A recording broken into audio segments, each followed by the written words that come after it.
I'm Dr. Ginevra. Thank you for joining me for day 4 of 30 days of my Fibro life.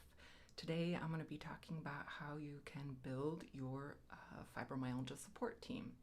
And by that I mean, family members, healthcare professionals, support group members, friends, anybody that can kind of help and support you on your fibromyalgia journey.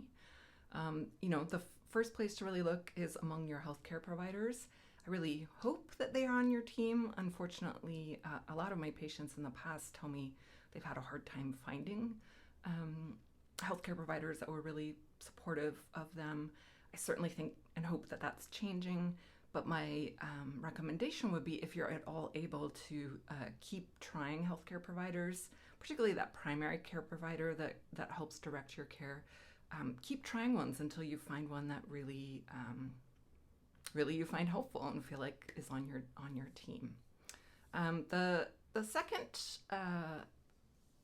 kind of area to work on is cultivating fibromyalgia friendships, and these are so valuable because connecting with somebody who also has fibromyalgia, who really gets it, can be so meaningful and reassuring. I remember patients telling me, I don't know anybody else with fibromyalgia. I'd love to talk to somebody, particularly men with fibromyalgia really struggling to connect or find another man with fibromyalgia. I think I'll talk about some ways to seek out those fibro friendships if they are not coming naturally. And one thing I've realized actually is that since the Frida Center closed, I don't have that daily interaction with patients anymore, and I really miss that. And this whole time I kind of thought I was helping them, but actually in hindsight they were also really helping me, because connecting on a daily basis with somebody else who knows what I'm going through was really, really valuable. So to all my former patients, thank you so much for that connection and community. I have also in the past year or so become closer with some other folks in the fibromyalgia world that also have fibromyalgia themselves. Shout out to Tammy Steckelhaus and Sharon Waldrop. Tammy runs the International Fibromyalgia Coaching Institute, where she trains fibromyalgia advocates and health coaches. And health coaches actually can be a pretty good resource for support as well if you're struggling to find healthcare providers that are beneficial. And then Sharon runs the online support group Fibromyalgia Association of Michigan. I'll put links to both of their organizations in the description. So that leads nicely into support groups. There used to be, pre-COVID, there used to be a fair bit of local support groups, in-person support groups scattered around the country.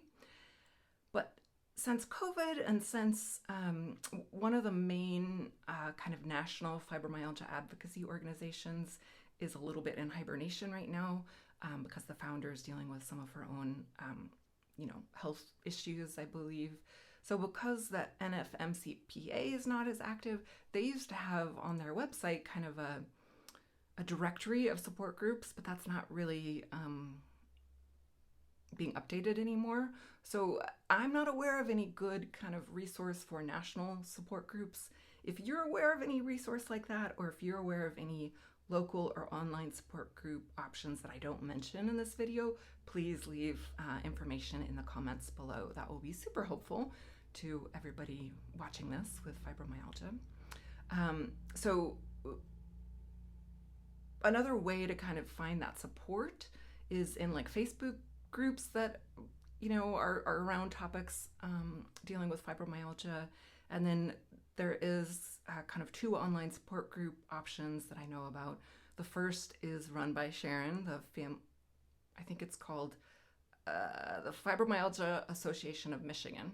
It's all virtual, and you don't have to be a resident of Michigan. It's open to anybody, and it's wonderful, and she's wonderful, and I think I really highly recommend checking it out. The other organization that is newer to me, I just found out about it. It's called Inspire, and you can find it at inspire.com. And it basically seems to be a place where patients with various different illnesses can connect and sort of share their own experiences with different treatments, and then also kind of have a kind of build community and connect with individual folks. At least that's my understanding. So that could also be something to check out at inspire.com. The final group of folks that I dearly hope are on your fibromyalgia support team are your family. And this is a little bit luck of the draw. Some people have great family support, others not so much. And unfortunately, you can't just keep looking for a new family that does have, better support like you can with healthcare professionals. So in that case, the best way to get them on your team is to educate them about what you're going through. And there's, different ways to do that. One way, if you're really struggling to get your message across, sometimes family therapy can be helpful. Another way is have them read, the first chapter or two of my book, The Fibro Manual. Or there actually is a new option out. There is a newly released fibromyalgia documentary. It's called Invisible, and I'll put a link to that below. That's only about just over an hour, and it's incredibly valuable. It goes through several different patient experiences, and I think it's a really digestible, helpful way that your family might be able to get on board with giving you better support. So I hope that this helps. Certainly building my own fibromyalgia support team has been incredibly valuable. Thanks for joining me. I'll see you next time, and in the meantime, stay